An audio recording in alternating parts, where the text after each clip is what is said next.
The air hung heavy, thick with anticipation. A lone ship bobbed in the harbour. A nervous energy rippled through the fort. Then the silence shattered. A fiery arc, a deafening roar. The first shots of the Civil War echoed across the water. The date, April 12, 1861. The place, Fort Sumter, South Carolina. America, once united, was now a nation divided. Inside Fort Sumter, confusion reigned. Union soldiers scrambled, their faces grim. The Confederate bombardment was relentless. Each explosion ripped at the fabric of the nation. After 34 hours, the stars and stripes fell. The Confederacy had drawn first blood. This was no longer a debate over states' rights. This was war. A war that would pit brother against brother, friend against friend. A war that would test the very soul of a nation. Hundreds of miles away in the rolling hills of Virginia, young Elijah tended his family's farm.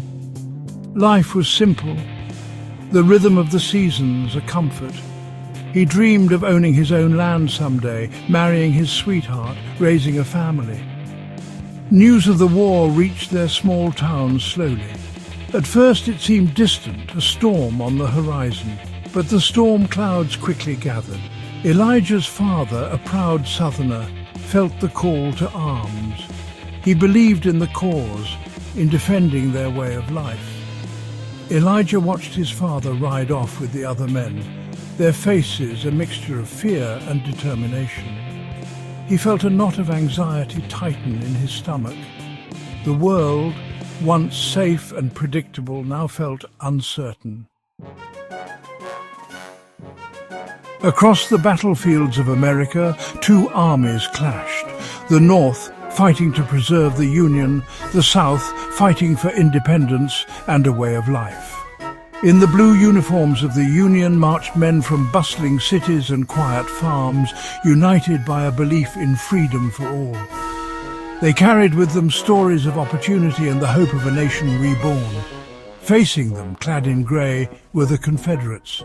Farmers and shopkeepers, sons of the South, defending their homes and families. They fought with a fierce pride, fueled by a deep-seated belief in their cause. They believed they were fighting for their very survival. The war raged on. Years blurred into a nightmare of bloody battles and unimaginable loss. Gettysburg, Shiloh, Antietam, each name etched in blood, a testament to the human cost of this terrible conflict.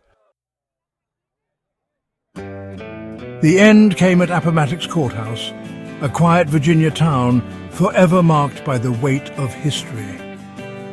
General Lee, his army shattered, surrendered to General Grant. The war was over, but the journey was far from finished. Reconstruction began. The South, devastated by war, struggled to rebuild. The question of freedom for the formerly enslaved became a defining issue. The nation, scarred and weary, began the long, painful process of healing. Elijah, now a young man, returned home to find his world forever changed.